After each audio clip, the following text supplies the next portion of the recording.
Good morning, good morning, good morning. This is Suburban Prepper doing my morning show. Back to to call it. I realized what I did this weekend. I did my 7 p.m. Saturday 7 o'clock live stream using my laptop and my new camera. And I wanted to show off my new aid bag. And everything was going well. And I forgot to actually move the camera to the other part of my desk where I sit. And you just saw an empty chair and a desk and me talking. At least I knew the audio was working. Now I gotta, having some video difficulties.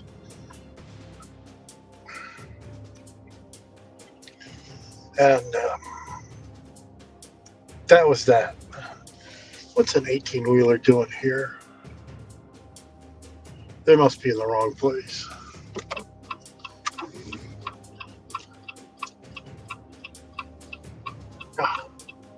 There's no 18-wheeling activities in this subdivision anymore.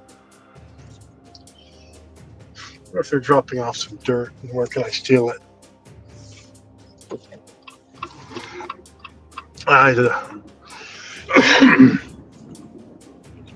So this weekend, I finally got my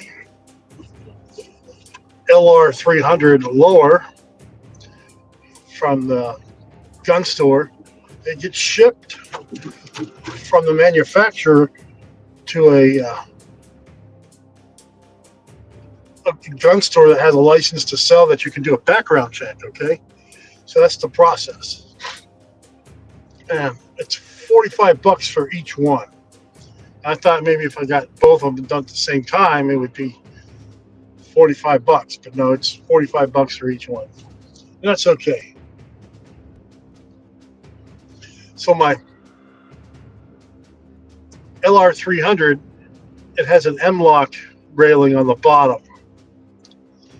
And I got an M-lock bipod.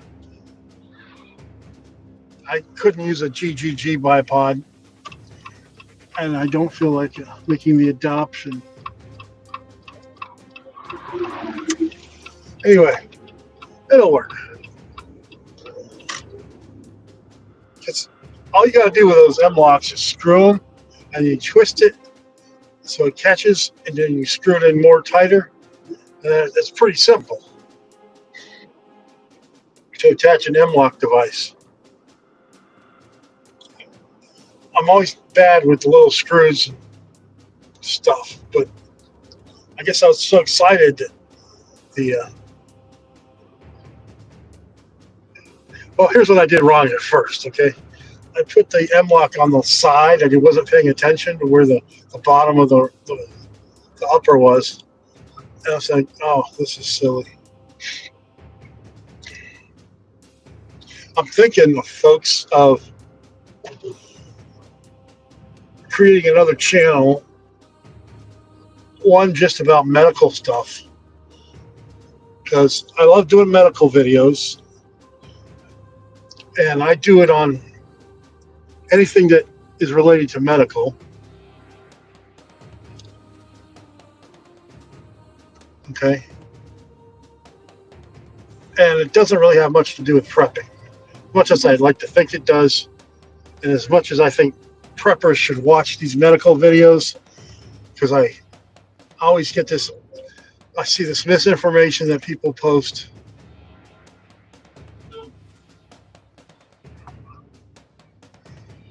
But I might develop another channel on YouTube just to make.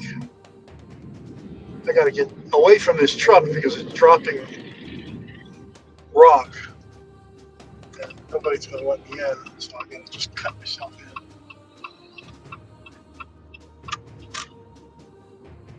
There we go. Go speed race soon. Go. So I think I'm going to create a new medical channel and just do medical stuff. And I'll link everything together anyway. And another thing I'm thinking of doing is my other niche that I like to do are freeze-dry videos.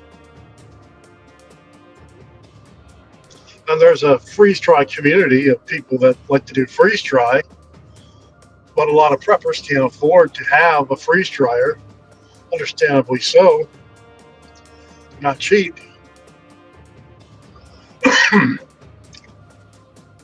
I think I'm going to keep my suburban prepper strictly post prepper related material on it.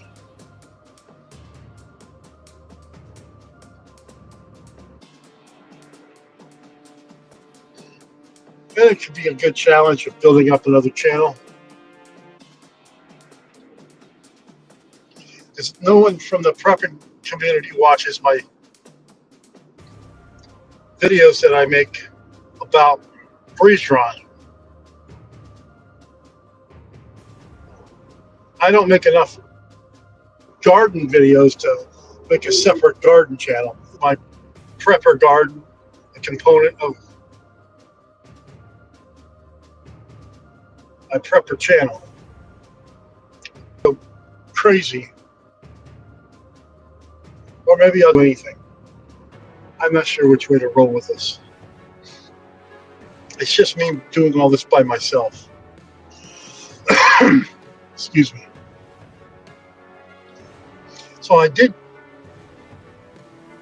on my live stream, I did do a good presentation on allergies, okay? The thing about doing the live streams, so I can add another YouTube channel at the same time.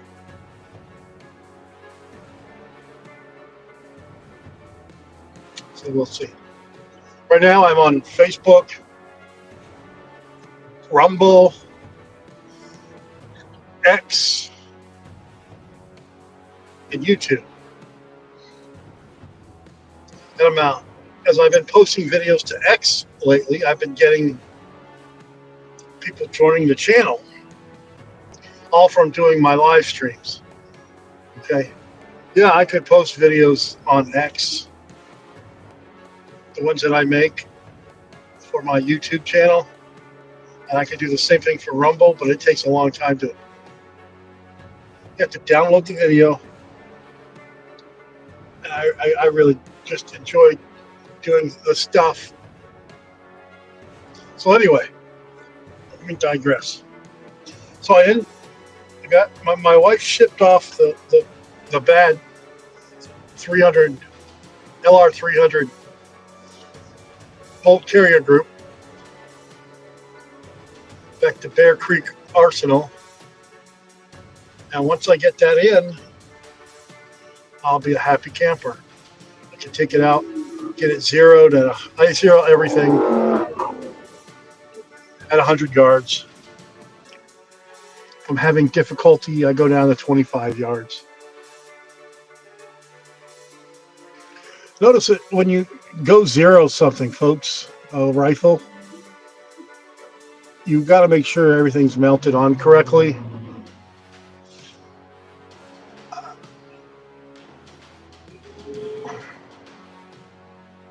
Before you start zeroing it.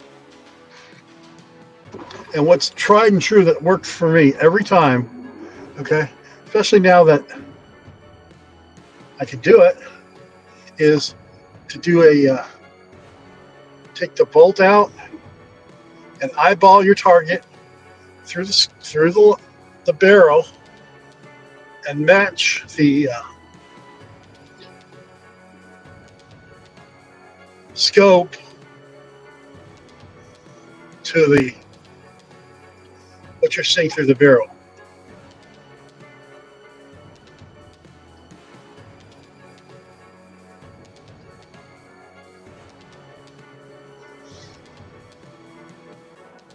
Now that could be hard to do if I have with iron sights. That might be a little harder to do.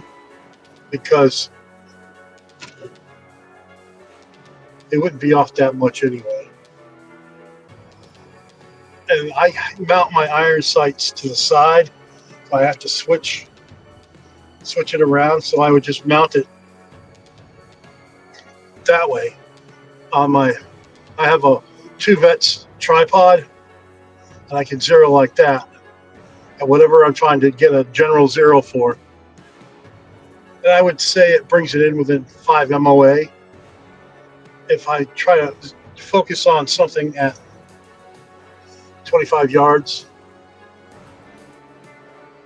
So it brings it in, on the paper basically, and you just got to fine tune it.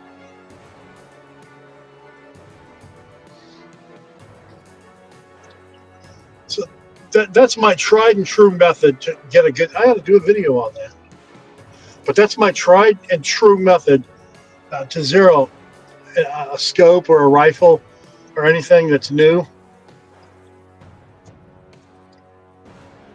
That's why I like to just keep the same scope on the same rifle. Because just switching them off, even if you have the calculations marked, from 0 to where your elevation and windage should be for that 0, depending on where you put it on the scope or the humidity or the time of the day. Who knows?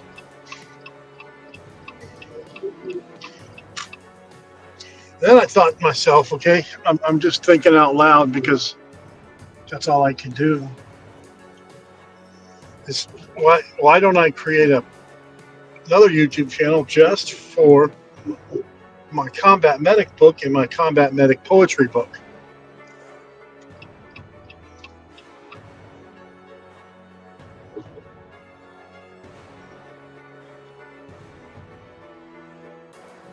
Instead of creating playlists related to everything.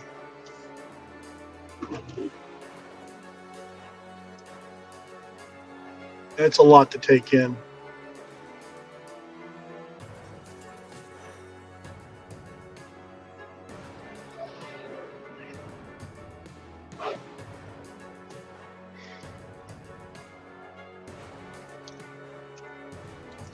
Because I don't think the algorithm really understands that I'm a diverse prepper with many diverse hobbies.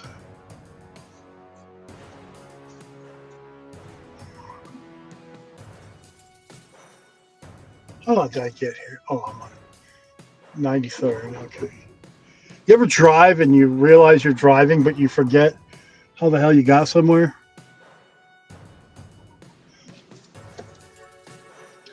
So the church I got married at, they redid the parking lot.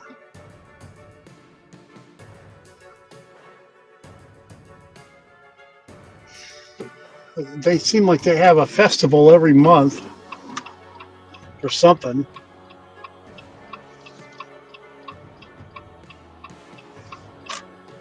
I don't go to their festivals because I don't drink.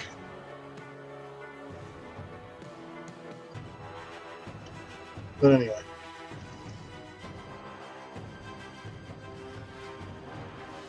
That's something for me to consider.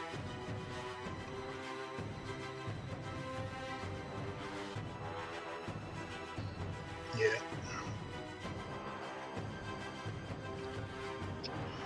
So anyway, yesterday I did a gun porn video, okay?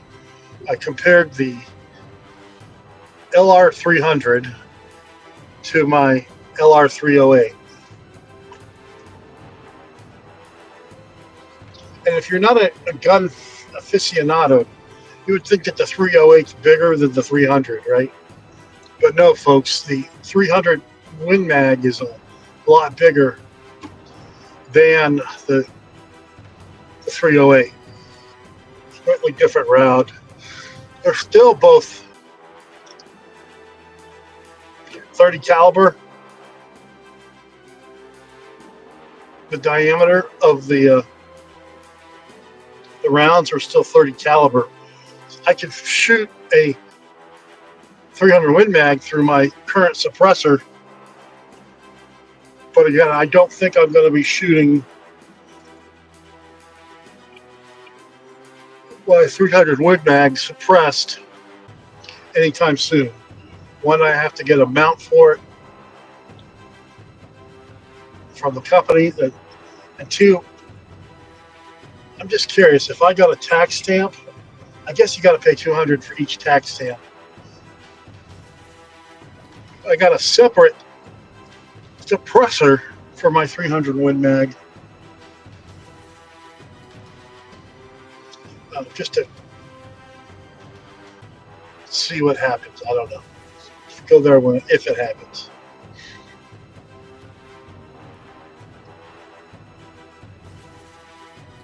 Or if not,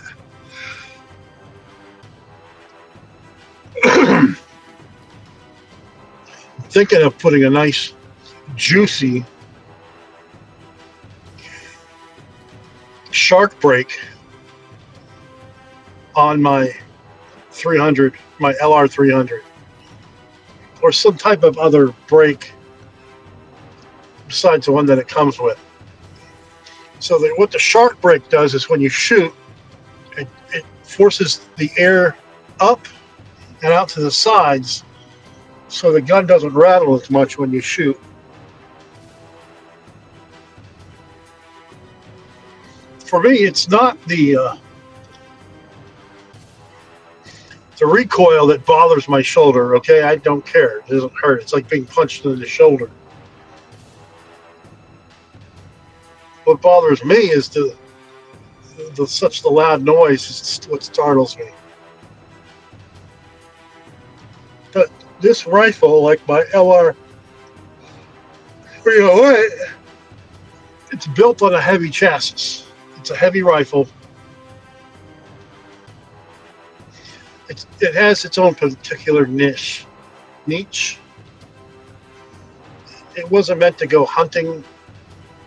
I mean, you can go hunting with it, I guess. You put a nice sling on it.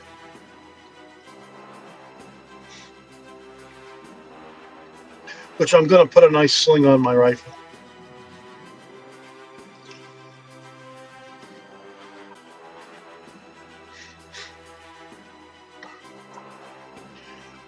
A LR 308 and an LR 300.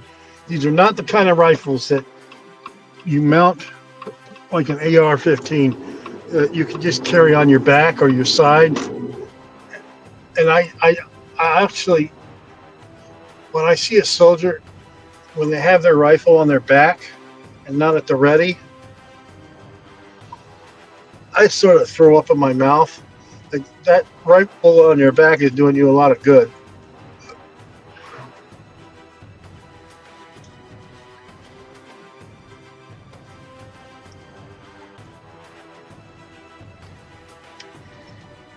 What are your thoughts, folks? Or am I just overreacting like a little bitch? Because like during any combat tour I've been on in my life, and I see someone walking around with their M16, okay, but it's on their back, like it's in the way of them being a soldier, versus having it slinged at the ready.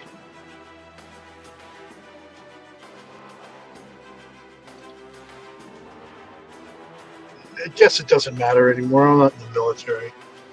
And you don't walk around in the civilian world with your M16 mounted on your, on your back, and you don't walk around right now, even though states are open carry.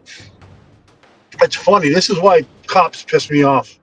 Okay, if it's an open carry state where you can just open carry your whatever you got, and yet they call the cops on you because you're walking around with a firearm. Well, isn't that your right to walk around? And then you have to submit to the cops when they approach.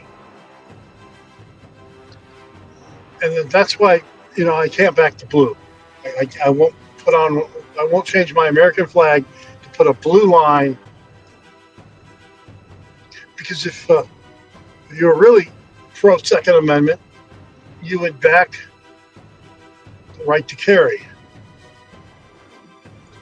Now, I say that at the next level of responsibility, okay? Not a joke. There's certain things you need to do or not do when you're rifling. One of them is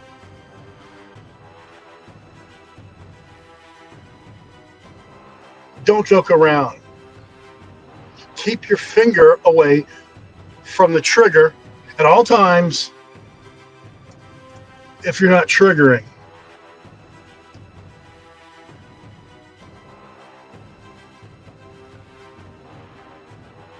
Now, I can't see as a citizen if the police come and stop you, you put your hands up and you let them know your intentions, that you're peaceful, and so be it.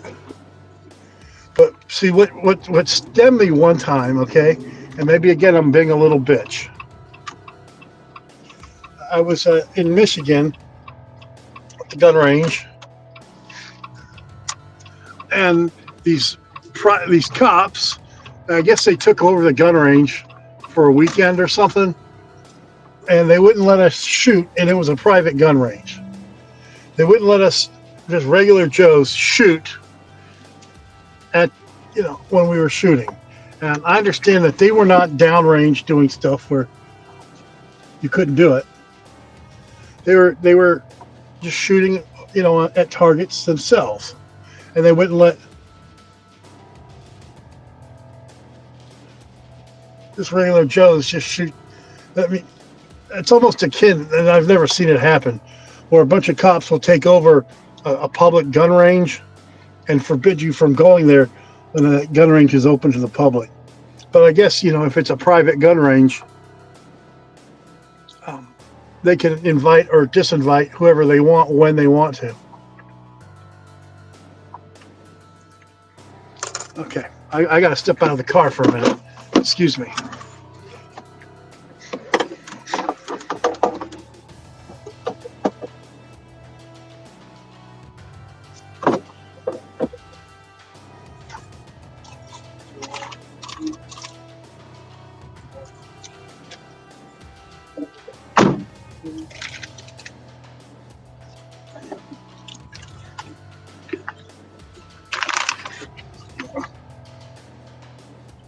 All right, I'm back.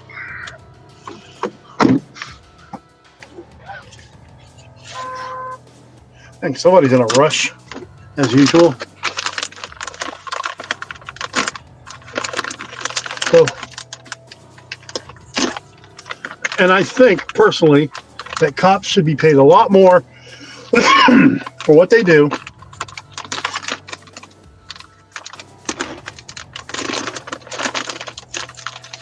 And you pay them more and you have higher standards and you get better cops. And no, I don't think that cops should be social workers. Okay? I think they should have like a year of law school training to understand the laws too. You know how the military, you may not know, the military has its own military college academies. Each branch has its own, except I don't think Space Force does yet. And the Marines go to the Navy, and they make them officers. And if they're going to be if you're going to call a cop an officer, well, they need to be dignified and act like gentlemen or ladies. So make the standard to be a cop a bachelor's degree and have these certain educational requirements that need to be met.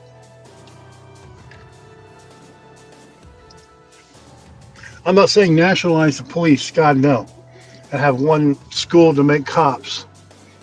But I think each state should have certain standards, and it should be done at the state level, because every state has their God-given right to make their own rules.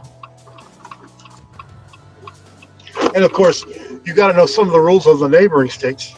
Hi, Jeep. You got to say hi to other Jeeps when you're driving a Jeep. I drive a Jeep Gladiator. So I'm just speculating on how I think I would back the blue. Make the standards harder, pay them more, have higher education requirements.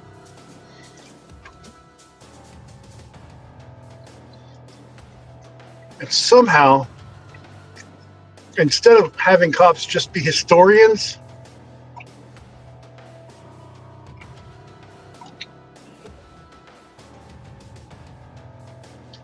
but how can the cop prevent crime from happening? That goes back to having a father in the home. You have a father in the home, it disciplines the son. It provides insight on how women should be treated to the daughter. Nothing's perfect, but mommies should not be raising children completely by themselves if they can have a man in the home, a husband in the home, a dedicated father in the home. It goes back to the family. And that to me is a vital component of prepping, okay, the family. And that's why I like to make, like this weekend I thought I did an awesome job of doing a video about pediatric antimicrobials.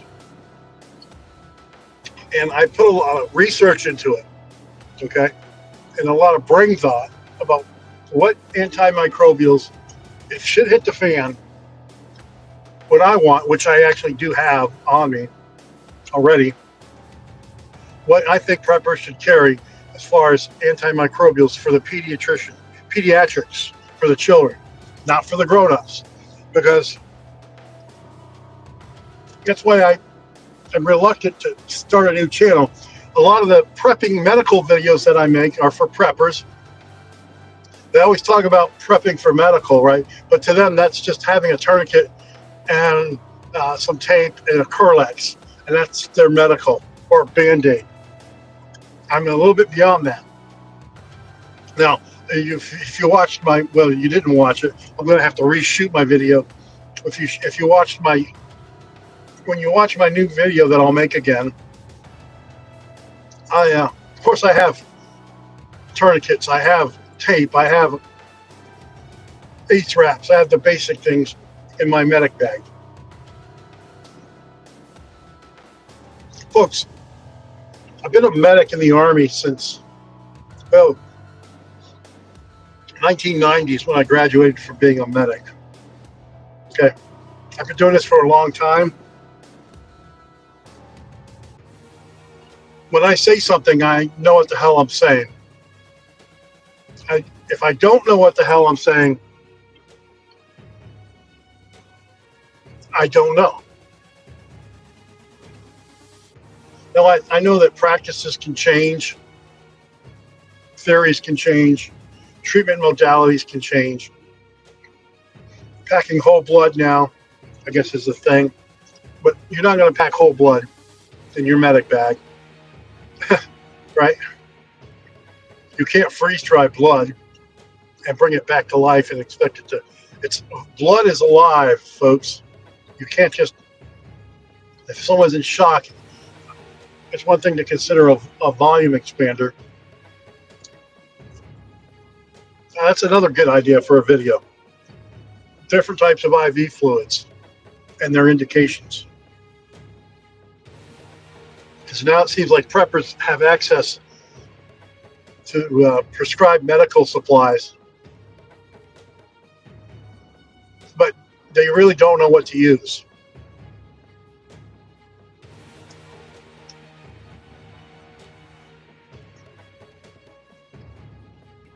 I can't condone the prescribed medical supplies because I'm a medical provider, but if they have it, they really need to know what to use.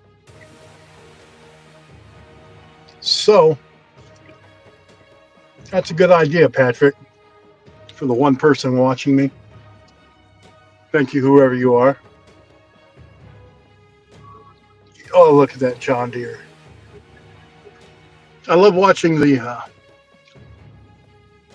summer when they tilling the ground. There's a big ass tiller on a John Deere tractor that had tracks on it, okay? And they're going out to plant some probably corn for the fall crops. So they have this tiller. Oh God, that's just, I could just sit and watch the tilling machines till all day. You see what it does to how it just picks up the land, shakes it around, and brings it back down.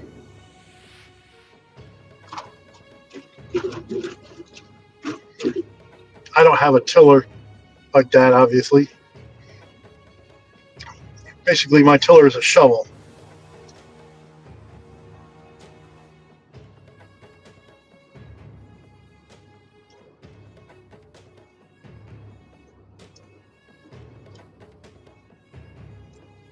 I mean, when you're just a one gardener, do you really need to get a big ass tiller or a mechanical tiller to till something? So you do it right the first time. Don't do it right again. I like watching farm equipment. That's pretty cool.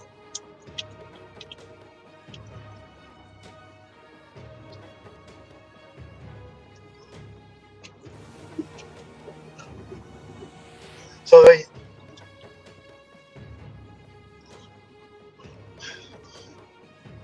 we'll see what happens. But I love making my freeze-dry videos, folks. I love making my freeze-dry videos. You get the food, you prep it, put them in the freeze dryer, talk about the freeze drying process, get the food out, do a taste test, and voila. Because people buy other people's freeze-dried food all the time, from the companies that make it. But you know that there's nothing like having made your own freeze-dry food. And it's the same identical process that these companies do, except I don't need to add extra salt or extra calories or sugar to my freeze-dried foods. So, they say a man needs 2,000 calories a day. Okay, I'll grant you that. So what a lot of these companies will do is they'll make like freeze-dried soups or something, and they'll add extra sugar to it. And you're not going to really taste the extra sugar anyway. The caloric count increased. You're not getting extra fiber. You're just getting some glucose, basically.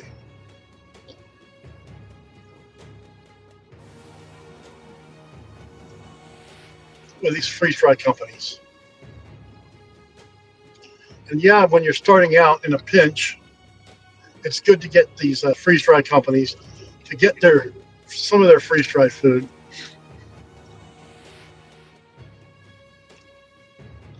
But the way I see it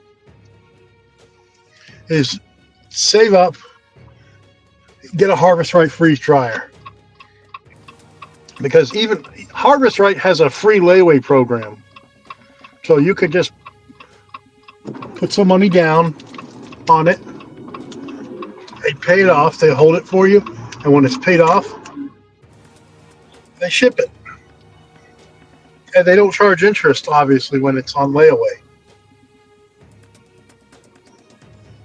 That's how I used to buy my scopes, my thermal scopes, and my PVS third generation night vision through a guy that he would let you do free layaway because this stuff's not cheap.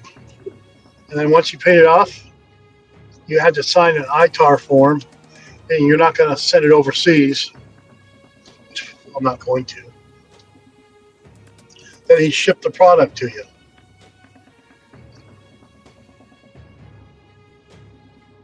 Instead of paying, well, let's face it, interest rates have gone up.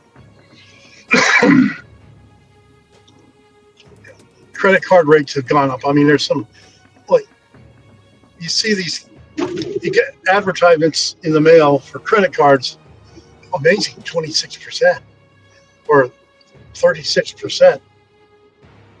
That's not a good interest rate. I remember hearing Trump say he was going to pass a law saying that credit card can't be over 10%. I don't see that happening yet, or maybe it did. I don't know what happened, folks. But these credit card companies, when they charge 30% interest on a credit card, you know that's how they're making their money. I mean, that's clearly how they're making their money. And on top of the interest that they charge you, they charge the person that uses the company has a credit card fee. Okay, I guess to process the credit card.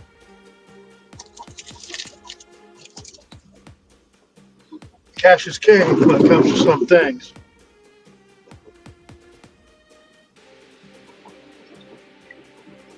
But when you're desperate enough to buy something, you'll pay that 3%, whatever.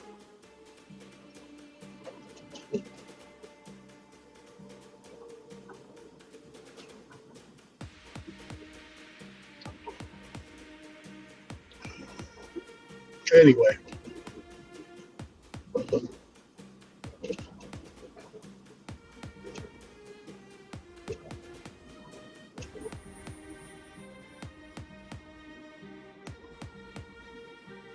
Well, it's 7:39. Probably 10 minutes out from my work. But I'm off tomorrow. I've got some things I got to do, and I'm off tomorrow. I'm excited. Today's like a Friday, or a Saturday at least. Got a lot of work to do today, though.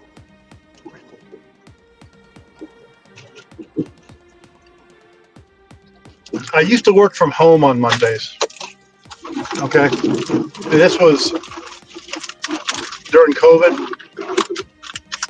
And I would work from home 2 days a week and do telephone visits. And then they dropped it down to 1 day a week. After like 2 years. I mean,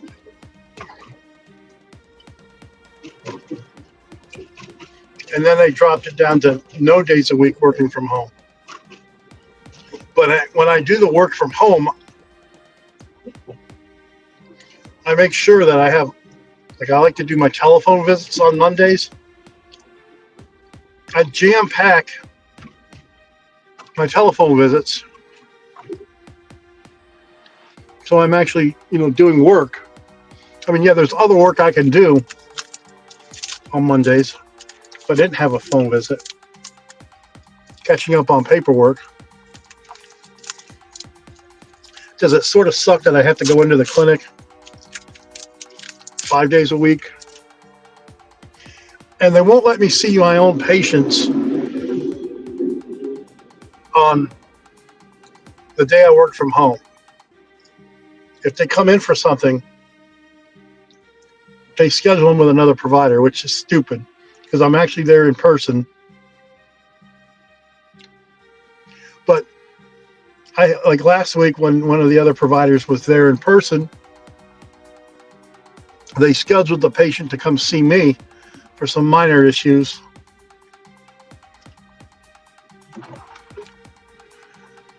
Common sense and logic would dictate that if your medical provider is there at the clinic, that you should go see that person.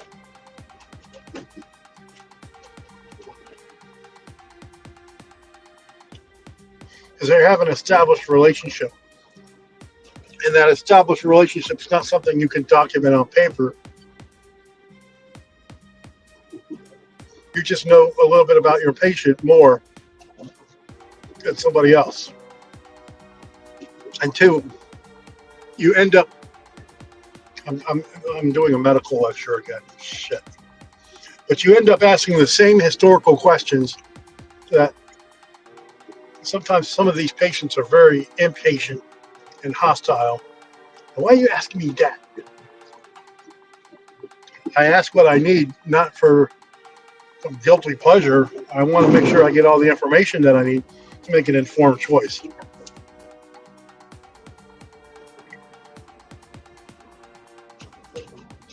Anyway, back to prepping. Bullshit, okay?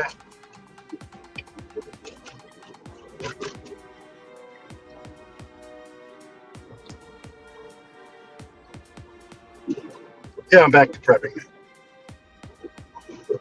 So I'm just looking ahead here, and I see that there's a truck trying to back into something, cutting off traffic.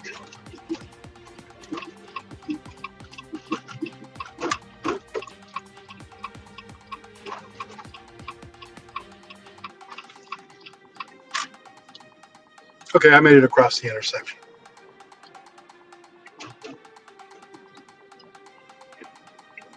Anyway.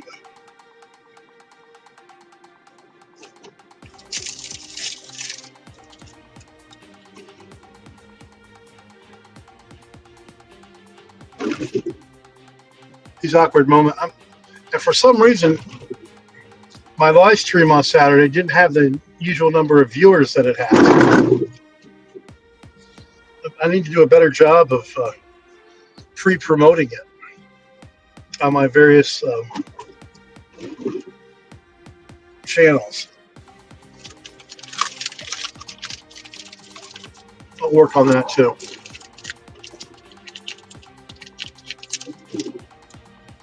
So supposedly the goal of every YouTuber is to get monetized. In other words, if you get enough people to watch your videos over a certain amount of time and you get so many hours that you get monetized, you can get paid, although it's not much.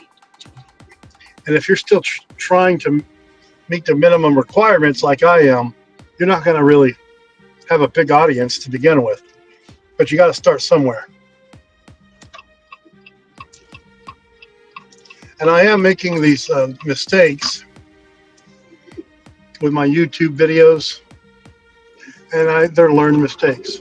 So notice I'm turning in, and this car is already trying to cut me off. Son of a bitch. And that's where I like maybe to go all jihadi on them, but I won't.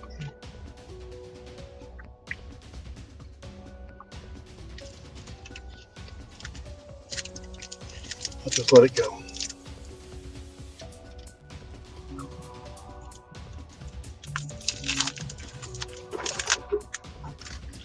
Let's play their music extraordinarily loud.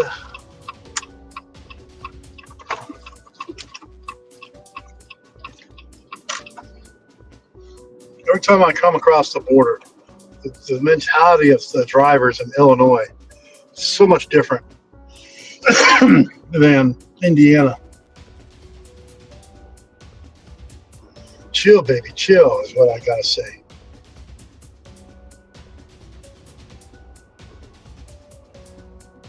Well, I drive by Prairie State College every single day on the way to work now.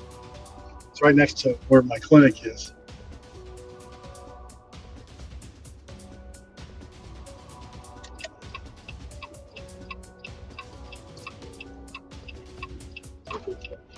They ought to have like a... Anyway, I'll shut up. I'll shut up.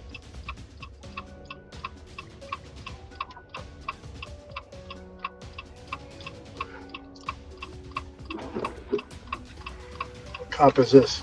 Cook County Sheriff. Okay.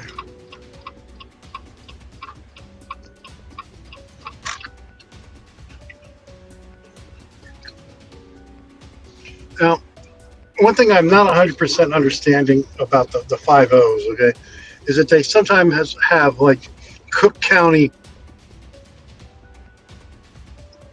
Sheriff Police. Now, I know Illinois likes to have a lot of government, so they can employ people and not really do anything. They take all the money from the southern counties of Illinois that produce and give it to the the counties in northern Illinois that don't produce anything but have a large bureaucracy to support. But I never understood what a county sheriff police is, the difference versus the police of the town. And the answer, folks, is obviously the town can't afford to have extra police, so they rely on the county for the policing.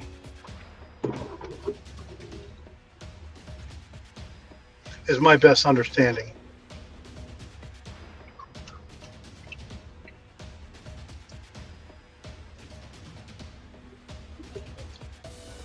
I'm giving cops a hard time today, ain't I? I don't have any cops that watch my Prepper channel anyway.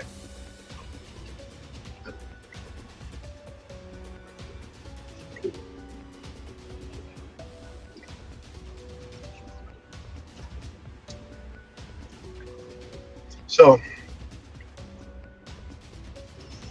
I'm burnt out of ideas, folks. But that medical idea about getting a video made about different types of IV fluids and explain what they're for and describing what osmolarity is as it relates to the blood. It's a pretty good idea, folks.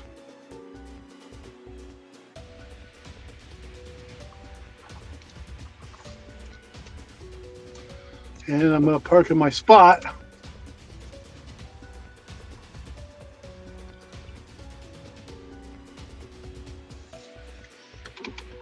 Everybody have a good day.